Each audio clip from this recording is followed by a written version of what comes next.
Hi friends, today I'm going to talk about Assam tea. My state Assam is famous for its two leaf and a bud, the Assam tea. So I'm going to talk something interesting about the Assam tea. And now I am in our food forest where we grow tea as a tree. So the whole thing which I want to talk to you is about tea as a tree, because most of the tea gardens you see tea not in this height. These are all tea trees.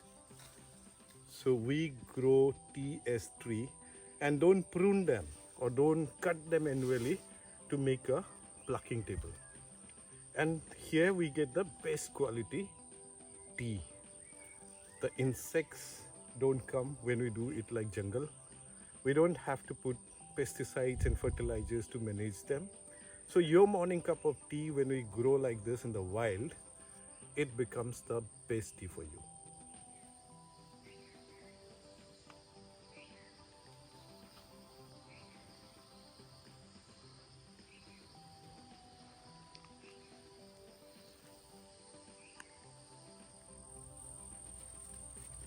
So this wonderful tree of tea was first discovered in 1823 by Robert Bruce.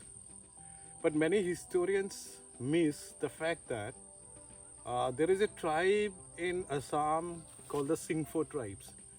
Before 1823, hundreds of years, they were having this tea from the wild as a herbal drink.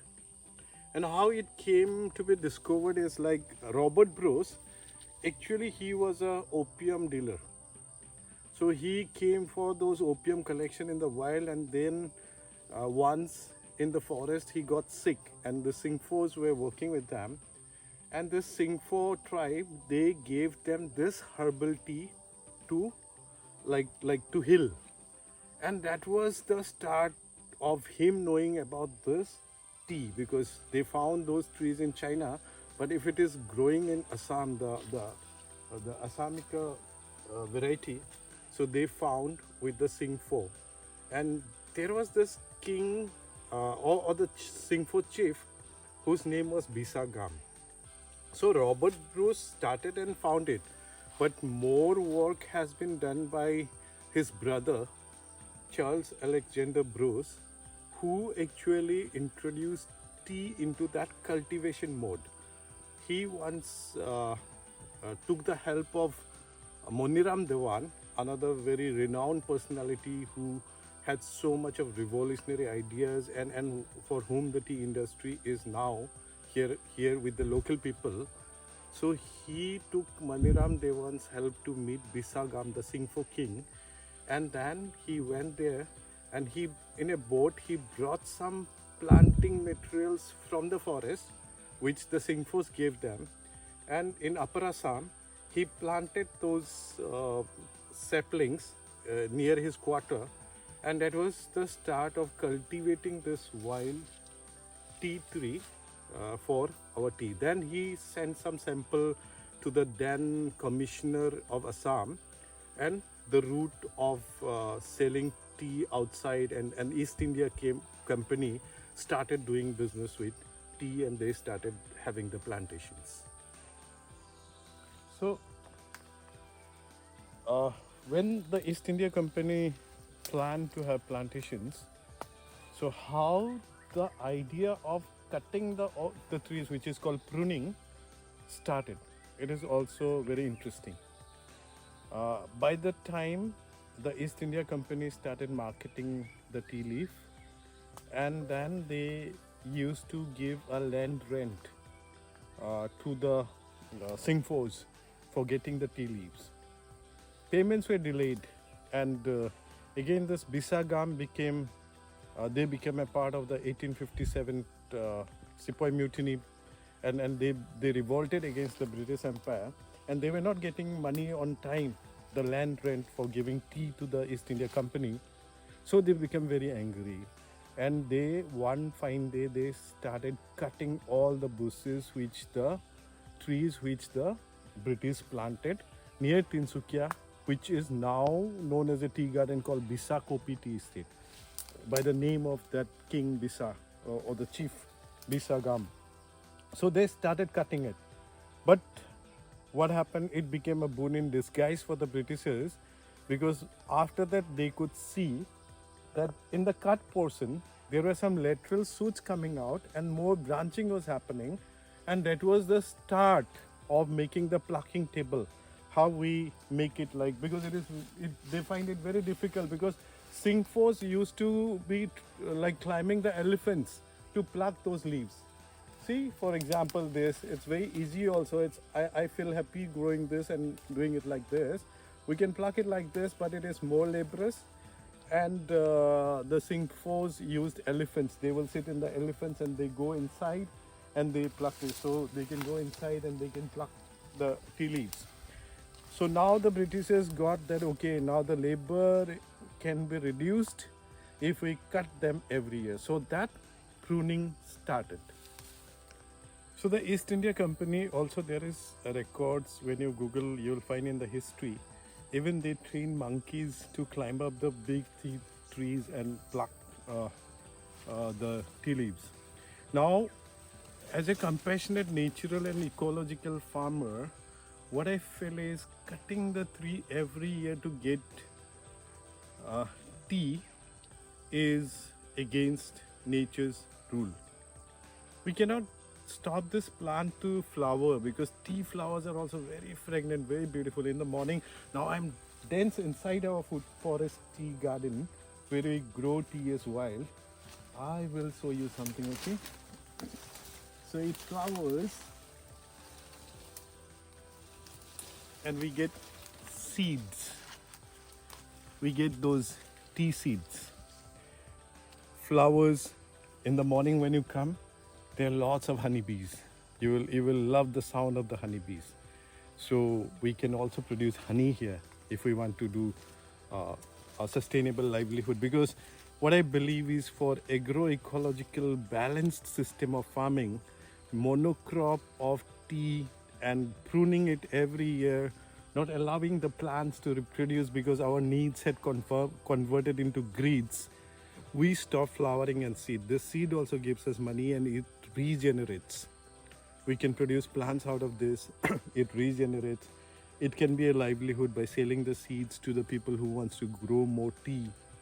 And most importantly, my experience of keeping it wild like this, dense into a forest with other forest trees, what is the concept of our food forest? So there we find the insect infestation, or we don't need any kind of fertilizer. See, these are all earthworm castings. These are all earthworm castings full. See the soil below. This is nice. And see the plants, they're very healthy. See, there is no, but if you go to a monocrop garden where there is pruning, you are cutting it every time and it is only tea, then you will find spots here made by an insect called tea mosquito bug. There is another insect called red spider mites. There is another insect called looper caterpillars. So these insects bring lots of chemicals into your morning cup of tea. So if we grow it naturally, see, I have plucked the leaves, no infestation. Everywhere it is difficult to find any infestations. So in wild, naturally, because this is their habitat, we have to give a proper habitat to have food. In this concept of food forest, we are not thinking about quantifying the product and changing the habitat of the crop. We have to place our plants in their normal habitat. They were in the wild and they were giving us the best healing tea. There are so many records of like how this tea herbal drink the Singphos used as medicinal herbal drinks, healing drinks. So the best way we found of growing tea is don't cut the trees. It's a sin. Humans reproduce, animals reproduce, the plants also reproduce, but for commerce, making big tea gardens, cut the trees every year, don't allow to reproduce, because you want more branching and you want your your business or the industrial model of tea farming is not agroecologically balanced. And at this moment, for us to survive, for our kids to be sustaining in this world, they have to think about how they balance and how they earn money, and also they think about how they keep it natural. Earning can be like this: when I make green tea out of this becomes a very high value green tea. So the market price is good because there is a demand for the wild grown, naturally grown tea. And this is something, the religion of a farmer like me. I have to give you good healing food. We, as farmers, our religion, our role is to give good healing food to the humanity. I cannot think about just cut it every year, just spray chemicals, just put fertilizers. But see this, all natural. We have a big garden here which grows like this. Anybody who doubts can come here. See how strong leaves. Yeah, only one thing which you can argue is harvesting is somewhat difficult, but balance your need and grades. You get smaller quantity, low volume, but high value, which balance. And the honeybee give you the honeys, the seeds give you money, and people come for agro-educational tourism to this kind of things, which we add services to farming, and we make our livelihood better. So you feel good. Feeling good is very important. Killing cannot be feeling good activity. Elimination is not agriculture. Agriculture is coexistence. Agriculture is compassion. So this is a compassionate way of growing tea, and we can give you the best quality morning tea.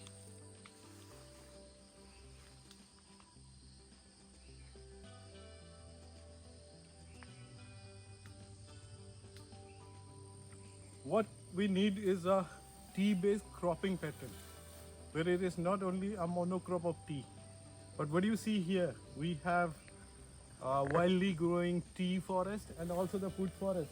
Here it is terminalia fruit, here it is garcinia, you get the curry pattas, bananas, bamboo, and it's mixed. Also in between we have gooseberries and other trees into it. And also the terminalias give good price, the garcinia give good price.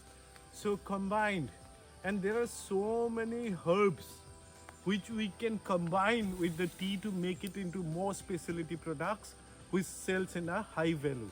So diversity is the principle of agroecology. Diversity is the principle of developing that circular economy where we farmer are self-reliant. If we talk about making us self-reliant, so the small tea growers in Assam has to develop some natural way of production where they are not dependent on inputs. The monocrop, the plantation method, the pruning, application of fertilizers, pesticides, they don't give them profit.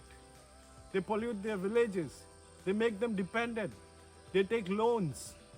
So we have to look at how we bring people to our natural way. Let's go back to the Singphos and learn more from them how we grow it wild and make our Assam tea more special in the whole world.